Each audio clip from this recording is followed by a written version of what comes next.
Now, it's not easy to practice every day. It's not easy to have that positive attitude. And I learned something years ago from a great man named Louis Armstrong.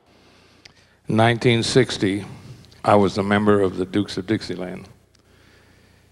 And we had the opportunity to record with Louis Armstrong. It's one of the most important things that ever happened to me in my musical career. We were nervous, man. We were absolutely train wrecks about this recording because, you see, in those days, if you made a mistake, you started all over again. You didn't splice tape like they do today. So each one of us is thinking, oh, Lord, if I make a mistake, let me make my mistake before Louis records his solo, because if he records a solo and then I make a mistake and they got to throw it all out, he's not going to be too happy. And we're on the road, we're up in Toronto, and we're trying to find out what tunes Louis wants to play, and we don't hear anything from him at all. We just know that next week we're in New York, playing at the round table during the night and recording with Louis during the day. Have you heard from Louis? Nope. Hope we know the tunes he wants to do. So we get into New York, and the second day we're there, we go to this studio, Webster Hall. We walk in, and there's Louis sitting at a table. Everybody said hi, and we all greeted each other. And we knew him. We'd known him and played opposite him in jazz festivals and that. He looked at us. He said, well, what you cats want to record? We said, well, we thought you'd have some tunes. He said, no, I thought you'd have some tunes you want to do, you know. So we spent an hour discussing tunes, because if you record a tune for one company, you can't record it for another company for a period of years. And Louis would say, well, you guys think you'd like to do so-and-so? And his manager would say, Louis, you did that last year. You can't do it for this company. Oh, yeah, that's right. We finally came up with some tunes. So now we start recording. And Louis standing here with his trumpet.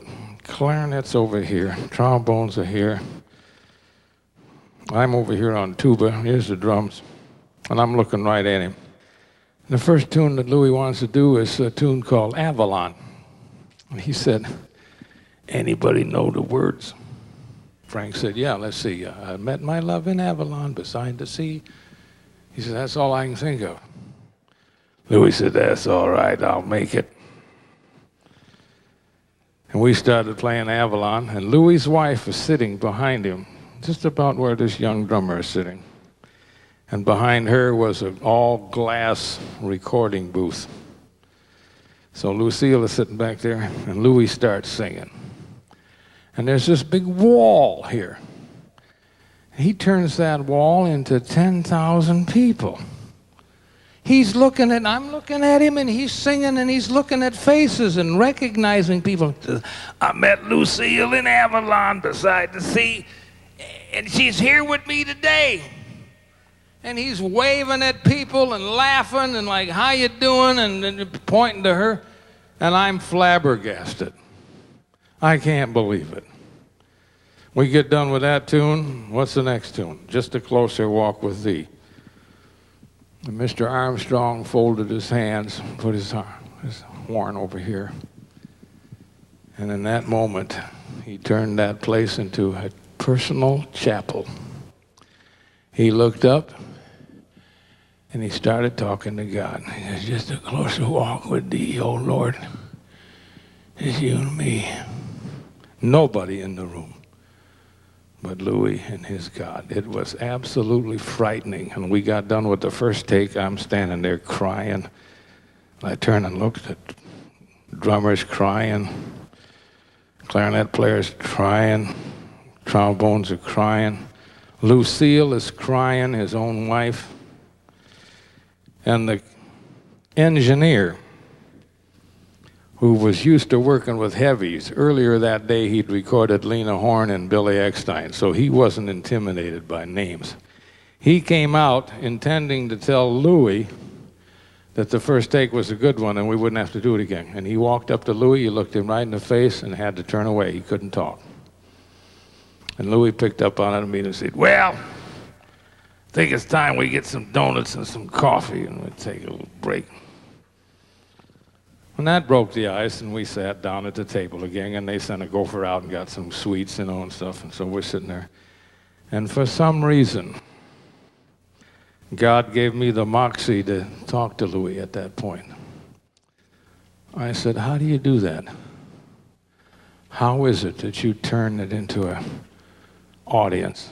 You turn it into your own chapel? How do you do that? Get away from all the stuff that's bugging you in your mind about making mistakes and doing that. And he looked at me and he says, well, he says, I always play for somebody I love. That's all. You play for somebody you love all the time. He says, I always play for him because he give me the talent. He says, I play for Lucille because she's my wife and I love her, and if I make some mistakes, she understands. He says, they all want to listen, that's cool. He said, if they don't want to listen, it's still cool because I was going to play for him and her anyway. And I thought, man, that is so hip, it's ridiculous. You don't walk out and worry about a judge if you're in a state contest. You don't worry about the size of an audience, if they're going to like you. You walk out and you play every note for somebody you love, and you let them listen to it and witness it. And even if they weren't there, half of them are gone. You play for somebody you love and you don't worry about anything else, because you see, when you play for somebody you love, you automatically try to do the best you can because you love that person. If you remember anything from this week, this is what I want you to remember. You're special.